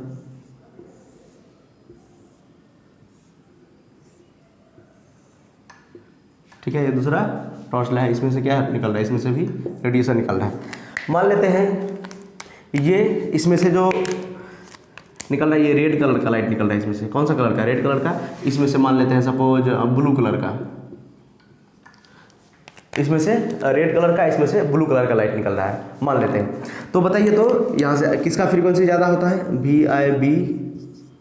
वी की ओर से अगर आप लोग बता सकते हैं इसका क्या होता है, फ्रीक्वेंसी सबसे कम होता है, वेवलेंथ ज़्यादा होता है, और इसका फ्रीक्वेंसी क्या होगा, सबसे ज़्यादा। तो ब्लू का फ्रीक्वेंसी क्या है, ज़्यादा। इधर से इधर आते हैं तो फ्रीक्वेंसी इंक्रीज होता है, फ्रीक्वेंसी इंक्रीजेज। फ्रीक्वेंसी क्या होता है, इंक्रीज होता है। इधर से इधर आते हैं, इसका फ्रीक्वेंसी ज़्यादा है, इसका फ्रीक्वेंसी कम है। इसका फ्रीक्वेंसी ज़्यादा है, इसका फ्रीक्वेंसी मतलब इसका फ्रीक्वेंसी कम है, इसका फ्रीक्वेंसी ज़्यादा है। तो इसमें से जो फोटोन निकलेगा, इसमें से जो फोटोन निकलेगा और इसमें से जो फोटोन निकलेगा, तो बताइए तो किसका एनर्जी ज़्यादा होगा। इसमें से फोटोन निकलेगा, उसमें से भी फोटोन निकलेगा, उसमें से ब्लू कलर का लाइट निकल रहा है, इसमें से रेड कलर का लाइट निकल रहा है। तो किसका फ्रीक्वेंसी ज़्यादा है, फ्रीक्वेंसी किसका ज़्यादा है, इसका फ्रीक्वेंसी ज़्यादा है। तो इसका जो एनर्जी होगा, इसका एनर्जी क्या होगा, ज़्यादा होगा। ये एक फोटोन का एनर्जी का बात करेंगे तो एनर्जी क्या होगा, ज़्यादा, एनर्जी मोर, एनर्जी इसका क्या होगा, ज़्यादा होगा। और इस वाले फोटोन का एनर्जी क्या होगा, इसमें से मतलब एक को हम लेके बता रहे हैं, सबका एनर्जी सेम होता है अगर सेम कलर का लाइट अगर आप यूज कर रहे हैं तो। इसका एनर्जी क्या होगा, एनर्जी क्या होगा, लेस होगा इसके कंपेयर में। फ्रीक्वेंसी बढ़ाने पर देखिए एनर्जी क्या होता है, फोटोन का इंक्रीज करता है। फ्रीक्वेंसी बढ़ाने पर एनर्जी फोटोन का क्या होता है, इंक्रीज करता है। फ्रीक्वेंसी बढ़ाने पर फोटोन का एनर्जी इंक्रीज करता है। तो ब्लू वाले लाइट से जो फोटोन निकलेगा, ब्लू वाले लाइट से जो फोटोन निकलेगा उसका एनर्जी ज़्यादा होगा और इसका एनर्जी क्या होगा, कम होगा, इसका एनर्जी कम होगा। ठीक है, चलिए इस फिनोमेना को हम लोग ऑब्जर्व करते हैं। अब यहाँ पर एक मेटल बनाते हैं और यहाँ पर हम लोग ऑब्जर्व करते हैं।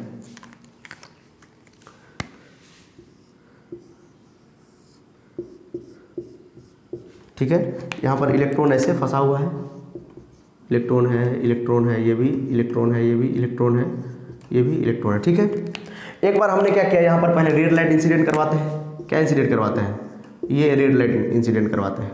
ठीक है, इसके पास कुछ एनर्जी है, मान लेते हैं वर्क फंक्शन से ज़्यादा है तो यहाँ से इलेक्ट्रॉन क्या हो जाएगा, बाहर निकल जाएगा। मान लेते हैं इसके पास 10 जूल एनर्जी है। कितना एनर्जी है रेड लाइट के पास, 10 जूल, और इसके पास मान लेते हैं 20 जूल का एनर्जी है। कितना एनर्जी है, 20 जूल का एनर्जी है। ठीक है, पहले रेड लाइट हम लोग क्या करते हैं, इंसिडेंट करवाते हैं। अब मान लेते हैं इस मेटल का वर्क फंक्शन है, इसका इस मेटल का फाई है, फिक्स है इसका मेटल, इस मेटल का वर्क फंक्शन कितना होता है, 5 मान लेते हैं, 5 जूल इसका वर्क फंक्शन है। ठीक है, तो आप वैल्यू पुट कीजिए, वैल्यू पुट कीजिए। काइनेटिक एनर्जी मैक्सिमम बराबर क्या होता है, काइनेटिक एनर्जी मैक्सिमम बराबर क्या होता है, ई of incident radiation -5, E of incident radiation -5। तो यहाँ से काइनेटिक एनर्जी कितना होगा, इंसिडेंट रेडिएशन कितना है, ये 10, और वो वर्क फंक्शन कितना है 5, तो ये कितना आ जाएगा 5। काइनेटिक एनर्जी कितना आ गया, 5 जूल। काइनेटिक एनर्जी कितना आ गया, 5 जूल। और अगर हम ब्लू लाइट इंसिडेंट करवाएंगे, कौन सा लाइट इंसिडेंट करवाएंगे, ब्लू लाइट, मान लेते हैं यहाँ से ये ब्लू लाइट इंसिडेंट हो रहा है, ये है ब्लू लाइट। अगर हम ब्लू कलर का लाइट इंसिडेंट करवाएंगे तब यहाँ से काइनेटिक एनर्जी कितना आएगा, तब आपका काइनेटिक एनर्जी आ जाएगा 20 और माइनस ये 5, ये कितना आ जाएगा 20 माइनस 5, ये कितना आ जाएगा 15 जूल। तो देखिए इंटेंसिटी कहने का मतलब फ्रीक्वेंसी बढ़ाने पर, क्या इंक्रीज करने पर, फ्रीक्वेंसी इंक्रीज करने पर, यहाँ से यहाँ अगर जाएंगे तो फ्रीक्वेंसी इंक्रीज हो रहा है, फ्रीक्वेंसी क्या हो रहा है, इंक्रीज हो रहा है। तो अगर फ्रीक्वेंसी हम लोग इंक्रीज करेंगे तो काइनेटिक एनर्जी इंक्रीज करेगा। काइनेटिक एनर्जी यहाँ पर 5 जूल, यहाँ पर 15 जूल। क्यों? कि मैंने आपको बताया था, यहाँ पर देखिए, यहाँ पर मैंने एक टॉर्च लिया जिससे रेड लाइट निकल रहा है, एक टॉर्च यहाँ पर लिया जिससे ब्लू लाइट निकल रहा है, एक टॉर्च लिया जिससे रेड लाइट निकल रहा है, जिससे ब्लू लाइट निकल रहा है। तो ब्लू लाइट वाले का फ्रीक्वेंसी ज़्यादा होता है, फ्रीक्वेंसी ज़्यादा तो इसका एनर्जी ज़्यादा। तो मान लीजिए इसका एनर्जी कितना है 20 जूल और इसका एनर्जी मान लीजिए 10 जूल, ठीक है। और दोनों को मैंने इंसिडेंट कराया, मतलब एक एक करके दोनों को इंसिडेंट करवाया। तो रेड को इंसिडेंट करवाया, इसका वर्क फंक्शन है 5 जूल, तो इसको रेड को इंसिडेंट करवाएंगे तो काइनेटिक एनर्जी आएगा 5 जूल, ठीक है, ये फार्मूला आइंस्टाइन फार्मूला से। और ब्लू को इंसिडेंट करवाए तो इसका मतलब एनर्जी, काइनेटिक एनर्जी कितना आया 15 जूल। मतलब क्या हुआ यहाँ से, अगर हम फ्रीक्वेंसी चेंज कर रहे हैं, फ्रीक्वेंसी इंक्रीज करते हैं तो काइनेटिक एनर्जी इंक्रीज करता है। इससे देखिए एक और बात आप समझ सकते हैं, हम लोग अगर फ्रीक्वेंसी इंक्रीज करते हैं किसी भी लाइट का, तो यहाँ से क्या होता है, तो एक फोटोन का क्या होता है, एनर्जी इंक्रीज कर जाता है, फोटोन का एनर्जी इंक्रीज कर जाता है, क्योंकि आपको पता है ई बराबर होता है एच न्यू, ई बराबर क्या होता है एच न्यू। अगर फ्रीक्वेंसी इंक्रीज करेगा तो एनर्जी भी क्या होगा, इंक्रीज करेगा। फ्रीक्वेंसी इंक्रीज करेगा तो, अगर फ्रीक्वेंसी इंक्रीज करेगा तो एनर्जी भी क्या होगा, इंक्रीज करेगा। फ्रीक्वेंसी इंक्रीज करेगा तो एनर्जी भी इंक्रीज करेगा, ठीक है। तो फ्रीक्वेंसी इंक्रीज करने से क्या हो, ये जो एक फोटोन था इसका एनर्जी ज़्यादा हो गया, ये जो एक फोटोन था इसका एनर्जी ज़्यादा हो गया। और ये इंटेंसिटी इंक्रीज करने से क्या हुआ, मतलब फ्रीक्वेंसी इंक्रीज करने से क्या हुआ, फोटोन का एनर्जी ज़्यादा हो गया। इस फोटोन का एनर्जी कम है, इस फोटोन का एनर्जी ज़्यादा है। चलिए सेम चीज़ हम करते हैं इंटेंसिटी पे, इस पे करते हैं। तो मैंने आपको पहले भी बताया था कि जो फ्रीक्वेंसी होता है ये कलर से रिलेटेड होता है। अगर हम कलर चेंज कर देंगे, कलर अगर हम लोग चेंज कर देंगे तो फ्रीक्वेंसी चेंज कर जाएगा। इस तरह से आप लोग समझ सकते हैं इसको। सपोज इस बार मैंने क्या किया, दोनों रेड लाइट है, दोनों क्या है, रेड लाइट है, दोनों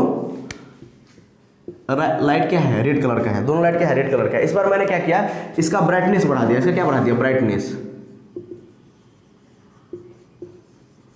सपोज आपके पास जो टीवी होता है, टीवी में हम लोग क्या करते हैं, तो कलर चेंज करने का भी ऑप्शन होता है। अगर आप कलर चेंज कर रहे हैं मतलब क्या कर रहे हैं, फ्रीक्वेंसी चेंज कर रहे हैं। कलर चेंज करने का मतलब क्या होता है, फ्रीक्वेंसी चेंज कर रहे हैं। अगर आप ब्राइटनेस चेंज कर रहे हैं, इसका ब्राइटनेस ज़्यादा है, इसका ब्राइटनेस क्या है, इसका ब्राइटनेस मोर, इसका ब्राइटनेस ज़्यादा है, इसका ब्राइटनेस क्या है, कम, इसका ब्राइटनेस क्या है, लेस, इसका ब्राइटनेस क्या है, कम, इसका ब्राइटनेस क्या है, ज़्यादा। ब्राइटनेस इंक्रीज करने का मतलब आप लोग क्या बढ़ा रहे हैं, इंटेंसिटी बढ़ा रहे हैं। इस बार क्या बढ़ा रहे हैं, इंटेंसिटी। इस बार क्या बढ़ा रहे हैं, तो इंटेंसिटी बढ़ाने पर हेनरी चार्ल्स सर ने क्या देखा था, ये क्या बढ़ा रहे हैं, इंटेंसिटी। इंटेंसिटी बढ़ाने पर उन्होंने क्या देखा था, इंटेंसिटी बढ़ाने पर उन्होंने देखा था कि नंबर ऑफ इलेक्ट्रॉन ज़्यादा निकल रहा है। तो इंटेंसिटी बढ़ाने पर क्या होगा, यहाँ पर देखिए 3, मतलब यहाँ पर मान लेते हैं कि 3 इलेक्ट्रॉन निकल रहा था पहले, मतलब 3 फोटोन निकल रहा था पहले, अब ज़्यादा फोटोन निकलने लगा। कितना फोटोन निकलने लगा, ज़्यादा फोटोन, ठीक है। इंटेंसिटी इंक्रीज करने पर, इंटेंसिटी इंक्रीज करने पर, इंटेंसिटी किससे रिलेटेड है, ब्राइटनेस से। अगर आप टीवी का ब्राइटनेस चेंज कर रहे हैं या मोबाइल का ब्राइटनेस चेंज कर रहे हैं, ब्राइटनेस बढ़ा रहे हैं, तो आप मतलब इंटेंसिटी इंक्रीज कर रहे हैं। उसका मतलब क्या होता है, ज़्यादा फोटोन अब निकलेगा, ज़्यादा फोटोन अब निकलेगा। और इसका कितना एनर्जी माने थे हम लोग, रेड कलर का लाइट का 10 जूल एनर्जी माने थे, और ये भी रेड कलर का है, तो इस बार इसका भी एनर्जी कितना होगा, 10 जूल। सभी फोटोन का एनर्जी 10 जूल होगा, लेकिन नंबर ऑफ फोटोन इस बार ज़्यादा निकलेगा। इसमें देखिए 3 फोटोन निकल रहा है, इसमें कितना निकल रहा है, ज़्यादा निकल रहा है, इसमें ज़्यादा फोटोन निकल रहा है। ये किसके कारण हुआ, इंटेंसिटी बढ़ाने के कारण। किसके कारण हुआ, इंटेंसिटी बढ़ाने के कारण। देखिए लेकिन एवरी फोटोन जो है, हर एक फोटोन का एनर्जी क्या है, सेम है, क्योंकि कलर सेम है। कलर सेम होने के कारण जो फोटोन का एनर्जी है उस पर कोई फर्क नहीं पड़ेगा। और ब्राइटनेस इंक्रीज करने के कारण नंबर ऑफ क्या होगा, फोटोन इंक्रीज कर गया, लेकिन एनर्जी क्या है, सेम है। एनर्जी क्या है, सेम है। चलिए अब क्या करते हैं, तो फिर से इस पे इंसिडेंट करवाते हैं दोनों लाइट। इसमें इलेक्ट्रॉन है, ठीक है। तो एक बार इसका लाइट इंसिडेंट करवाते हैं, ये जो है जिसका ब्राइटनेस कम है, और ये एक बार इसका करवाते हैं जिसका ब्राइटनेस ज़्यादा है। तो क्या होगा, इस टाइम क्या होगा, ज़्यादा इलेक्ट्रॉन इजेक्ट होगा। यहाँ से क्या होगा, इलेक्ट्रॉन ज़्यादा निकलेगा, more electrons come out, because क्योंकि ज़्यादा कोलिजन होगा। More electrons come out because more collision take place, ज़्यादा कोलिजन होगा क्योंकि इसके पास ज़्यादा फोटोन है। और आइंस्टाइन ने दूसरा ही पोस्टुलेट में बताया था कि एक एक से ही टकराएगा, एक फोटोन एक इलेक्ट्रॉन को ही बाहर निकाल सकता है। तो ज़्यादा फोटोन है तो ज़्यादा इलेक्ट्रॉन को बाहर निकालेगा, ज़्यादा फोटोन है तो ज़्यादा इलेक्ट्रॉन को बाहर निकालेगा। मोर इलेक्ट्रॉन को मतलब comes out because more collision take place, ज़्यादा कोलिजन होगा ज़्यादा। यहाँ पर देखिए तो यहाँ पर 3 इलेक्ट्रॉन है, यहाँ पर क्या होगा लेस कोलिजन टेक प्लेस। सबसे पहले less electron come out because less collision take place. क्या होगा लेस कोलिजन होगा इसमें। लेस कोलिजन कहने का मतलब इसमें सपोज 3 ही इलेक्ट्रॉन, मान लेते हैं 3 ही फोटोन बाहर निकला तो ये सिर्फ 3 ही इलेक्ट्रॉन को बाहर निकाल पाएगा। कितना इलेक्ट्रॉन को बाहर निकाल पाएगा? 3 इलेक्ट्रॉन को बाहर निकाल पाएगा। और इसमें कितना है? ज़्यादा फोटोन है तो ये ज़्यादा इलेक्ट्रॉन को बाहर निकाल पाएगा क्योंकि ज़्यादा कोलिजन ये कर पाएगा, ठीक है। लेकिन ये काइनेटिक एनर्जी को इंक्रीज नहीं कर पाएगा क्योंकि दोनों का एनर्जी सेम है, दोनों का एनर्जी 10 जूल 10 जूल, ठीक है। इसका वर्क फंक्शन कितना था? वर्क फंक्शन कितना था? 5 जूल। इसका फाई कितना था? 5 जूल। तो आप वैल्यू पुट कीजिए, दोनों के लिए काइनेटिक एनर्जी क्या आएगा? सेम आएगा। दोनों के लिए काइनेटिक एनर्जी कितना आएगा? 10 - 5 कितना? 5 जूल। 10 - 5 जूल। एनर्जी देखिए कलर सेम होने के कारण से एनर्जी सेम है, कलर सेम होने के कारण से एनर्जी सेम है, और एनर्जी सेम होने का मतलब फ्रीक्वेंसी सेम है, फ्रीक्वेंसी सेम होने के कारण से एनर्जी सेम है, ठीक है। लेकिन इंटेंसिटी बढ़ाने से क्या फायदा हुआ? तो नंबर ऑफ फोटोन्स ज़्यादा निकला, ज़्यादा फोटोन्स निकलेगा तो ज़्यादा कोलिजन करेगा और ज़्यादा इलेक्ट्रॉन को बाहर निकालेगा। लेकिन काइनेटिक एनर्जी ज़्यादा नहीं निकलेगा, काइनेटिक एनर्जी सेम रहेगा दोनों केस में। लेकिन इससे पिछले वाले केस में फ्रीक्वेंसी जब इंक्रीज किए थे तो फ्रीक्वेंसी इंक्रीज करने का मतलब कलर चेंज हो गया। कलर चेंज होने का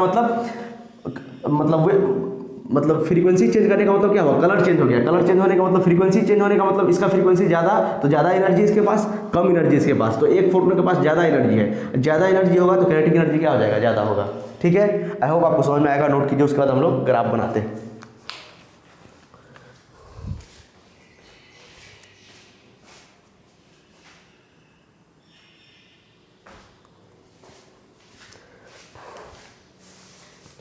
वीडियो काफ़ी लंबा हो चुका है इसलिए ग्राफ बना के ख़त्म करते हैं वीडियो को।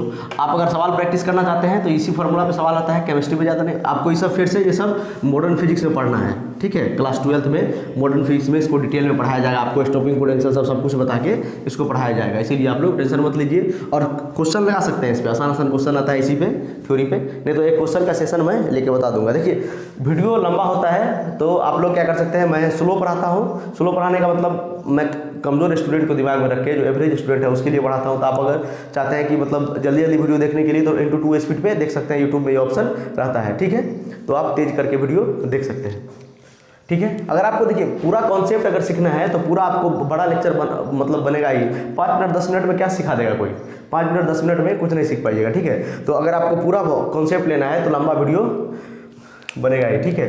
देखिए अब हम लोग क्या बनाते हैं, ग्राफ बनाते हैं। आपका जो वो मतलब अभी दोनों का एक्सप्लेनेशन आपको मिल गया है। इंटेंसिटी बढ़ाने से क्यों नंबर ऑफ इलेक्ट्रॉन ज़्यादा निकल रहा था? क्योंकि 1 कोलिजन हो रहा था, ज़्यादा फोटोन्स निकलता है। इंटेंसिटी बढ़ाने का मतलब इंटेंसिटी किससे रिलेटेड है? ब्राइटनेस से, ठीक है, याद रखिएगा। और फ्रीक्वेंसी किससे रिलेटेड है? कलर से। कलर अगर चेंज करना है, अगर टीवी का अगर आप टीवी का रिमोट लेकर अगर कलर चेंज कर रहे हैं तो कलर चेंज करने का मतलब फ्रीक्वेंसी चेंज कर रहे हैं। और लेकिन फ्रीक्वेंसी चेंज होने का मतलब होता है एनर्जी हर एक फोटोन का चेंज हो गया, सभी फोटोन का एनर्जी क्या हो गया? चेंज हो गया।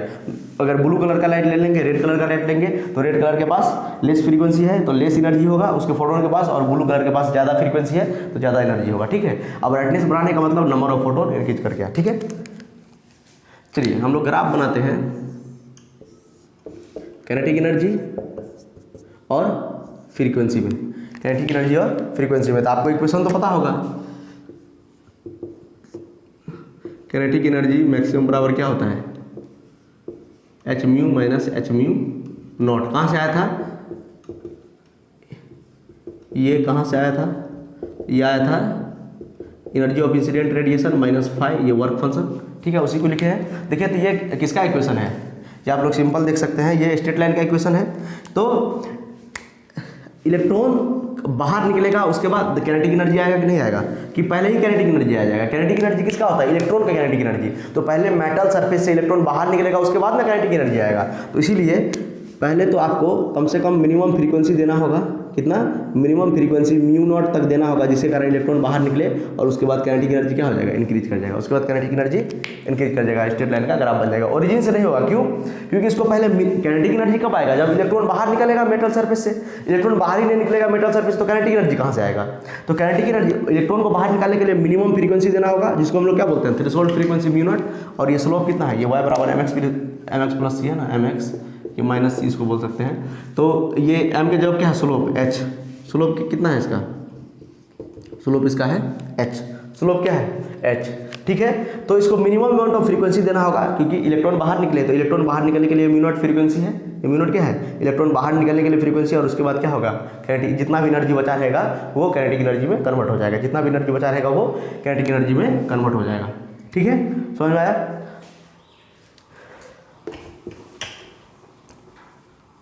दूसरा ग्राफ हम लोग ड्रॉ करेंगे।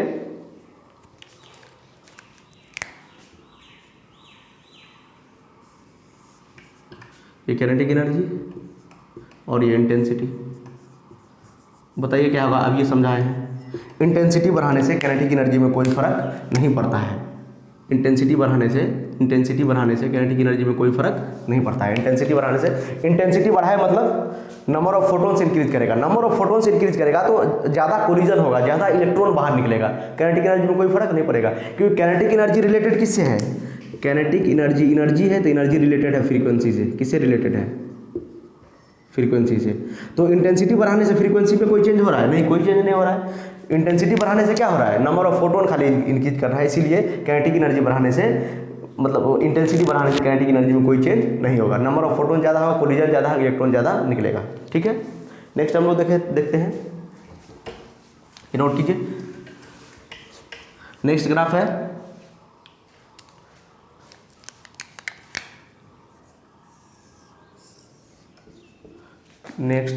आपका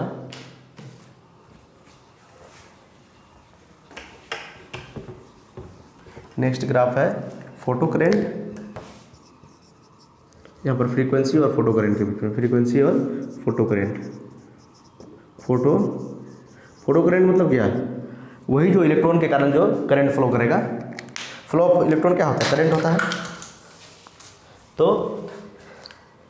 देखिए, तो फ्रीक्वेंसी बढ़ाने से फोटो करंट इंक्रीज करेगा, नहीं करेगा इंक्रीज, क्योंकि फ्रीक्वेंसी बढ़ाने से काइनेटिक एनर्जी इंक्रीज करता है। आपको अभी मैंने बताया था कि फ्रीक्वेंसी किससे रिलेटेड है, काइनेटिक एनर्जी से।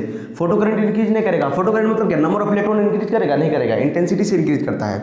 और अगर हम लोग ग्राफ बनाएंगे फोटो करंट और इंटेंसिटी का,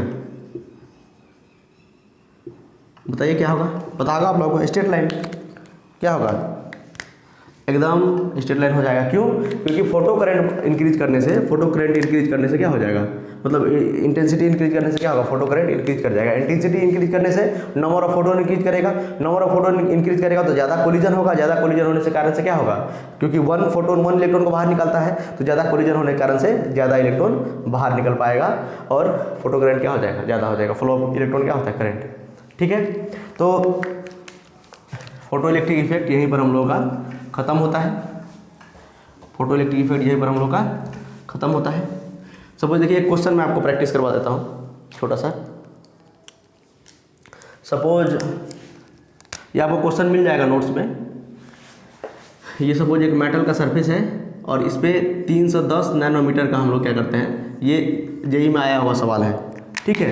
310 नैनोमीटर का हम लोग क्या करते हैं, तो लाइट इंसिडेंट करवाते हैं। 310 नैनोमीटर का लाइट इंसिडेंट करवाते हैं। आपको क्वेश्चन में दिया हुआ है, आपको क्वेश्चन में वर्क फंक्शन दिया हुआ है मेटल का। बहुत सारा मेटल दिया हुआ है और उसका वर्क फंक्शन आपको क्वेश्चन में दिया हुआ है, ठीक है।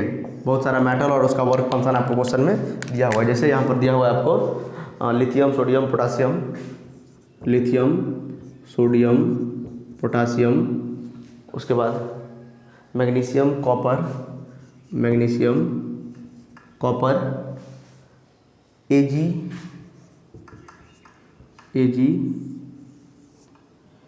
उसके बाद Fe, Pt और ये कितना दिया, ये W दिया हुआ है, ठीक है, आपका बहुत सारा मेटल दिया हुआ है और सबका क्या दिया हुआ है, वर्क फंक्शन सबका क्वेश्चन में दिया हुआ है। ठीक है, वर्क फंक्शन सबका दिया हुआ है 2.4, 2.3, 2.2, उसके बाद 3.7, 3.7, 4.8, 4.7, 6.3, 4.3, 4.8, 4.3, 4.7, 6.3 और यह एक और 4 पॉइंट, इसका भी 7। ये जो है क्वेश्चन क्वेश्चन क्या है कि 310 नैनोमीटर का लाइट क्या हो रहा है, इस पे इंसिडेंट हो रहा है 300, ये क्या है, लेमडा है, लेमडा दिया हुआ है क्वेश्चन में 310 नैनोमीटर। ठीक है, और ये क्या दिया हुआ है, सबका वर्क फंक्शन दिया। वर्क फंक्शन मतलब क्या, इतना मिनिमम एनर्जी चाहिए लिथियम से इलेक्ट्रॉन निकालने के लिए, सोडियम से इलेक्ट्रॉन निकालने के लिए इतना मिनिमम अमाउंट ऑफ एनर्जी चाहिए, पोटासियम से इलेक्ट्रॉन निकालने के लिए इतना मिनिमम अमाउंट ऑफ एनर्जी, इसको आयनस एनर्जी आप लोग बोल सकते हैं। इसका वर्क फंक्शन दिया हुआ है क्वेश्चन में। ठीक है, हमको क्या बताना है, हमको बताना है कि कितना मेटल में, ये इसमें से कितना ऐसा मेटल होगा जिसमें से फोटो इलेक्ट्रिक इफेक्ट होगा। तो फोटो इलेक्ट्रिक इफेक्ट होने के लिए क्या होना जरूरी है, EI ग्रेटर देन 5, मतलब जो हमारा ये जो रेडिएशन दिया हुआ है, जिसका लेमडा दिया हुआ है, इसका वैल्यू, इसका जो एनर्जी कितना होना चाहिए, इस रेडिएशन का एनर्जी कितना होना चाहिए, 5 से ग्रेटर होना चाहिए, 5 से ग्रेटर होना चाहिए। देखिए निकालते हैं पहले एनर्जी ऑफ रेडिएशन। EI क्या होता है, H न्यू, क्या होता है H न्यू, और दूसरा फार्मूला क्या होता है इसका, HC/λ, यही होता है। लेमडा आपका दिया हुआ है, देखिए इसका आप डायरेक्ट वैल्यू यूज कर सकते हैं। अगर लेमडा नैनोमीटर में दिया हुआ है तो इसका डायरेक्ट आप वैल्यू यूज कर सकते हैं 1240। ठीक है, और ये कितना दिया हुआ है, 310, कितना दिया हुआ है, 310। लेमडा है किसमें, नैनोमीटर में, आप लोग डायरेक्ट वैल्यू यूज कर सकते हैं। अगर लेमडा अगर एंगस्ट्रॉम में दिया रहता, किसमें दिया रहता, एंगस्ट्रॉम में, तो आप EI का वैल्यू डायरेक्ट यूज करते अपॉन ये लेमडा किसमें, एंगस्ट्रॉम में। ये आप लोग डायरेक्ट याद रखिए, डायरेक्ट आप लोग याद रखिए। अगर लेमडा दिया रहेगा एंगस्ट्रॉम में तो 12 मतलब 12400 यूज करेंगे। अगर लेमडा दिया रहेगा नैनोमीटर में तो 1240 यूज करेंगे। अगर इसको आप लोग सॉल्व कीजिएगा, देखिए सॉल्व करेंगे तो क्या आ जाएगा, EI आ जाएगा आपका, EI कितना आ जाएगा मेटल का, EI आपका आ जाएगा 4। और ये किस में आता है, इलेक्ट्रॉन वोल्ट में आता है। आंसर किस में आता है, एनर्जी किस में आता है, इलेक्ट्रॉन वोल्ट में। किस में आता है, इलेक्ट्रॉन वोल्ट में। ये कितना आ गया, 4 इलेक्ट्रॉन वोल्ट। क्या है, ये भी किस में दिया हुआ है, इलेक्ट्रॉन वोल्ट में दिया हुआ है। तो देखिए, तो आपका EI कितना आ गया, 4 इलेक्ट्रॉन वोल्ट। तो EI क्या होना चाहिए, वर्क फंक्शन से ज़्यादा होना चाहिए। तो देखिए, तो ये जो EI है किस किस से ज़्यादा है, किस किस से ज़्यादा है, उसमें सिर्फ फोटो इलेक्ट्रिक इफेक्ट होगा। देखिए, इससे ज़्यादा है, इससे ज़्यादा है, इससे ज़्यादा है, इससे ज़्यादा है, इससे ज़्यादा है, नहीं नहीं नहीं नहीं नहीं, क्योंकि EI कितना है, EI मतलब क्या, इंसिडेंट रेडिएशन का एनर्जी कितना है, 4 इलेक्ट्रॉन वोल्ट। तो 4 इलेक्ट्रॉन वोल्ट से अगर कम वर्क फंक्शन होगा तब फोटो इलेक्ट्रिक इफेक्ट होगा। कहने का मतलब EI ज़्यादा होना चाहिए वर्क फंक्शन से। तो EI देखिए किस किस से ज़्यादा है, इससे ज़्यादा है, इससे ज़्यादा है, इससे ज़्यादा है, इससे ज़्यादा। ये 4 में क्या होगा, फोटो इलेक्ट्रिक इफेक्ट होगा। तो आंसर क्या हो जाएगा, 4। इस 4 मेटल में क्या होगा, फोटो इलेक्ट्रिक इफेक्ट देखने को मिलेगा, और इस सब में नहीं होगा, क्योंकि इसमें देखिए तो 4.3 है। कहने का मतलब क्या, एनर्जी क्या है, मतलब वर्क फंक्शन ही ज़्यादा है। मतलब एनर्जी कितना सप्लाई कर रहे हैं हम, 4, और वर्क फंक्शन कितना है, 4.8, 4.3, 4.7। तो ये फोटो इलेक्ट्रिक इफेक्ट नहीं होगा, इसको और ज़्यादा एनर्जी चाहिए इलेक्ट्रॉन को निकालने के लिए। तो ये सारा था प्लस क्वांटम थ्योरी और फोटो इलेक्ट्रिक इफेक्ट के बारे में। और इस पर आप बहुत सारा सवाल लगा सकते हैं अपने से। और याद रखिएगा, EI का फार्मूला अगर लेमडा दिया रहेगा तो मतलब 12400 यूज करेंगे। लेमडा एंगस्ट्रॉम में आंसर आएगा इलेक्ट्रॉन वोल्ट में। और इलेक्ट्रॉन वोल्ट को आप लोग जूल में कन्वर्ट कर सकते हैं। 1.6 × 10⁻90 जूल होता है। 1 इलेक्ट्रॉन वोल्ट बराबर कितना होता है, 1 इलेक्ट्रॉन वोल्ट बराबर 1.6 × 10⁻90 जूल होता है। याद रखिएगा, इलेक्ट्रॉन वोल्ट से जूल में कन्वर्ट कर सकते हैं आप। ठीक है, आई होप आपको वीडियो पसंद आया होगा। इसका नेक्स्ट वीडियो आएगा डी ब्रोगली और हेजनबर्ग अनसर्टेनिटी, उसके बाद एक लास्ट लेक्चर होगा क्वांटम नंबर पे। देखते रहिए, थैंक यू।